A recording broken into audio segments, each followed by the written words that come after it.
dicen, obviamente, que critican estas protestas, estas manifestaciones. El país está partido por la mitad como un cuchillo, como la mantequilla que le atraviesa un cuchillo. Hay unos dicen, claro, es que estos desmanes los está causando Petro, le favorecen a Gustavo Petro. ¿Qué tan cierto hay en eso? Pues mira, lo cierto es que tú acabas de hacer una reflexión y es que este es un caldo de cultivo que venía desde hace mucho tiempo.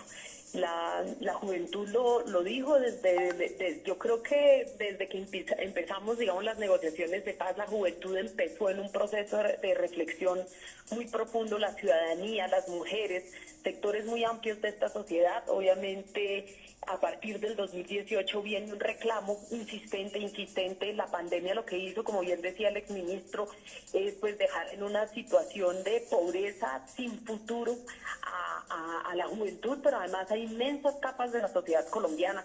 Entonces, claro que la gente tiene que protestar cuando siente que no se están atendiendo sus necesidades. Por supuesto, y en mi criterio, y no lo digo yo, pues yo creo que es el sentir de millones de personas en Colombia, aunque no hayan salido a manifestarse. El gobierno no ha atendido de manera diligente esta crisis, no lo ha hecho, las cifras a nivel mundial lo dicen, pero sobre todo es que nosotros tenemos una sociedad partida desde hace muchísimo tiempo y hemos querido meter debajo del tapete los problemas que teníamos y resulta que ya no se pueden esconder más. Y lo que tenemos hoy son jóvenes en contra de jóvenes, todos pobres, todos hijos del pueblo, la gente en una situación desbordada y una rabia y una indignación contenida que es imposible de controlar. Lo que teníamos es que haber atendido esta crisis de una manera diferente. Por supuesto que la policía necesitaba atender unos protocolos, lo venimos diciendo. Yo he hecho 6 debates de control político al respecto y los casos de violencia policial y los casos de abuso de la fuerza han venido creciendo, y en un momento de confrontación yo estuve antes de ayer en medio entre el ESMAD y los jóvenes intentando detener lo que estaba sucediendo en medio de los gases lacrimógenos. Y hay un momento en el que realmente es incontenible. Es incontenible esta situación, pero todo empezó, y yo quiero decirlo en ese momento, porque estábamos allí, porque empezaron a disparar los gases lacrimógenos en contra de la gente que venía marchando tranquilamente, y ese espacio lo aprovechan sectores violentos, y eso es lo que tenemos que parar. Lo hemos venido diciendo, los protocolos para manejar la protesta no funcionan. Es más, son completamente contraproducentes. La presencia tan cercana del ESMAD a las movilizaciones termina explotando siempre y desencadenando hechos de violencia, y lo que hemos vivido estos días en el país, no solamente en Cali, claro que Cali lo ha vivido de manera especial, pero lo ha sufrido Neiva, lo ha sufrido Medellín, lo ha sufrido ellos, lo ha sufrido Bogotá, claro. Lo ha sufrido medio país está convulsionado, y es el momento de escuchar a la ciudadanía, de escuchar a la gente. María José, ya no podemos tener un gobierno de espaldas. De acuerdo con que a la fuerza pública, pues en algunos casos se le ha ido la mano en este episodio. Hay 26 investigaciones abiertas en este momento. Pero ¿cómo le garantiza usted a los que quieren montarse en su bus, en su Transmilenio, en el mío en Cali, los que quieren estar tranquilos en su casa, que la turba no los va a atropellar a ellos también? Es decir, aquí todo el mundo tiene derecho, porque tiene derecho el que protesta, pero tiene derecho el ciudadano que no quiere ser parte de la movilización y que quiere tener una vida lo más segura posible. ¿Cómo hace uno entonces para lidiar con el vandalismo? Por eso te digo que aquí tenemos que atender el problema de fondo. Por eso empecé con la reflexión que tú traías. Estamos, digamos, mira los barrios de periferia, mira la situación de no futuro en la que crecen generaciones y generaciones de jóvenes en este país. Es que tenemos que atender el problema de fondo, porque no le podemos pedir a la gente que ha crecido en entornos absolutamente violentos, que no ha tenido oportunidades de absolutamente nada, que entonces se comporte de la manera más cívica en medio de todo lo que está sucediendo. Entonces, claro que la crítica va para ambos lados. El problema es que el Estado tiene responsabilidades. tiene responsabilidades mayores, porque es el padre de la nación, vamos a decirlo de alguna manera, y los datos que nosotros tenemos, como te digo, yo he estado afuera, es que cuando se desata todo, finalmente quedan un montón de jóvenes que estaban protestando pacíficamente en medio de una situación que se vuelve completamente incontenible, y la reacción no ha sido la más acertada. Los PMUs no están funcionando. No funcionan los PMUs, lo dijimos desde el debate del 2018, hay que establecer un protocolo real, precisamente para que la gente que no quiere manifestarse, que quiere seguir tranquilamente, pueda hacerlo. Pero si no hay un protocolo definido, si no hay líneas de coordinación con las organizaciones de derechos humanos, si no hay, digamos, una orden clara de entrada, hay que revisar las órdenes operativas, hay que revisar absolutamente todo lo que está mal para poder hacer una protesta que se mantenga en la civilidad, porque siempre van a existir sectores que van a querer de alguna manera descontextualizar y sacar y violentar la protesta. Los infiltrados son innegables en las protestas. Tenemos que de alguna manera contrarrestarlos, pero no puede sufrir estos millones de personas que se movilizan en el país y que caigan. Vamos en más, las cifras de anoche eran de 21 jóvenes, de 21 personas asesinadas. No tenemos las cifras de anoche, 940 casos de violencia policial. Tenemos 672 detenciones arbitrarias, 4 casos de abuso sexual. O sea, de verdad, yo creo que tampoco la fuerza pública está atendiendo la situación como debería atenderlo. Y esto tiene que ser una reflexión de país. Bueno, ya se retiró la reforma tributaria, ya está clarísimo, creo que aquí nadie tiene duda de que el gobierno pues quedó muy debilitado en este episodio y de que es, digamos, muy grave la situación que se está viviendo en el país. Con eso, que es además una inminente renuncia de Carrasquilla, que está reunido en este momento con el presidente y que en cualquier momento hacen el anuncio de la renuncia del exministro. ¿Cuál tiene que ser el rol de la oposición, de ustedes en la oposición? De golpe, ¿cómo se invita a la ciudadanía a reducir las manifestaciones, o la invitación es a lo contrario, a seguir?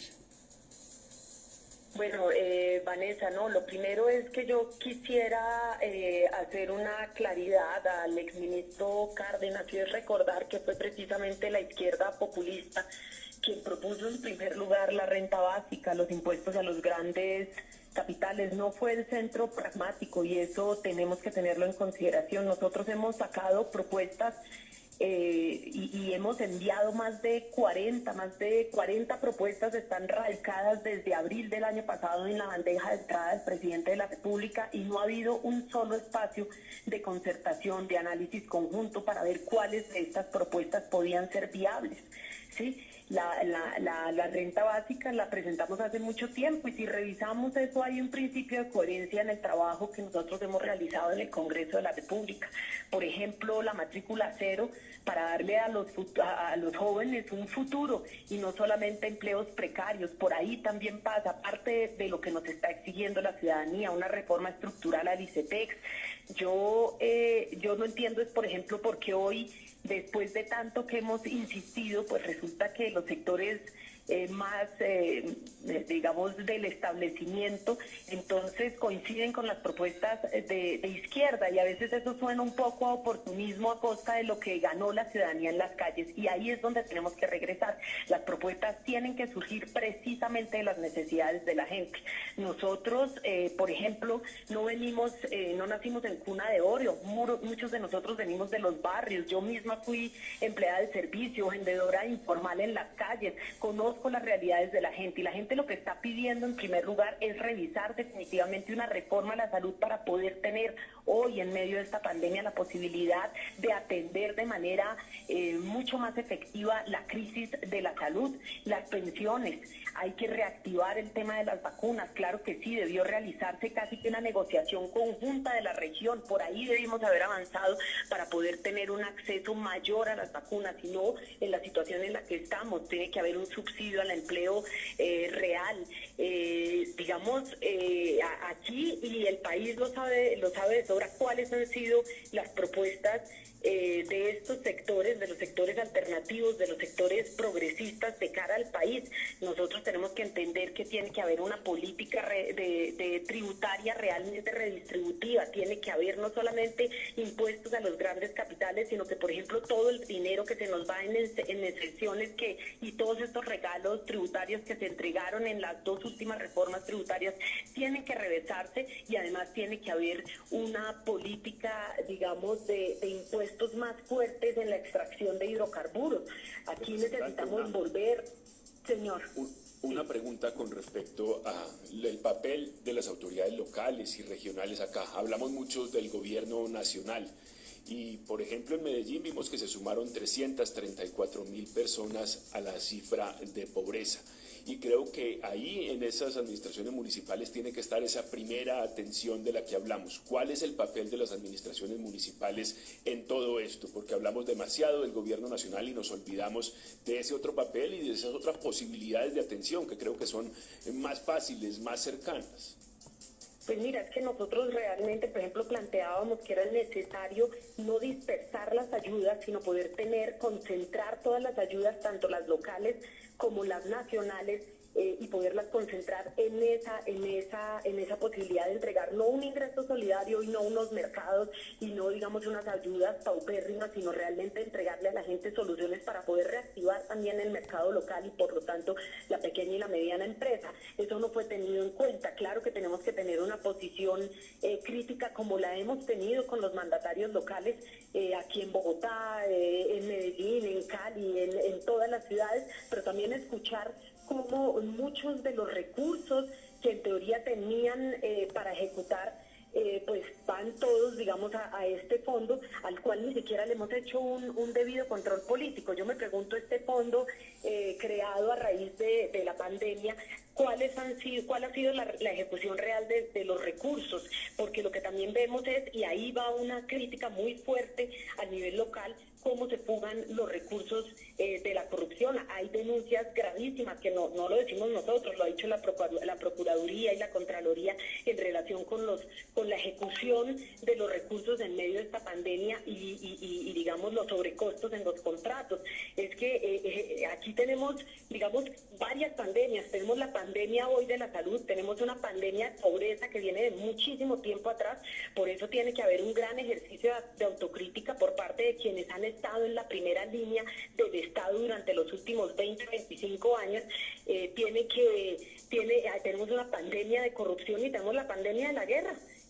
Entonces estamos en una situación, yo creo que casi que estamos en una bomba de tiempo, pero la gente entiende, la gente sabe, por mucho que vengan hoy a venderles que ha existido un interés histórico por sacar a la gente adelante, la verdad es que la gente ha sentido es un abandono estatal de décadas, y eso es lo que tenemos que remediar.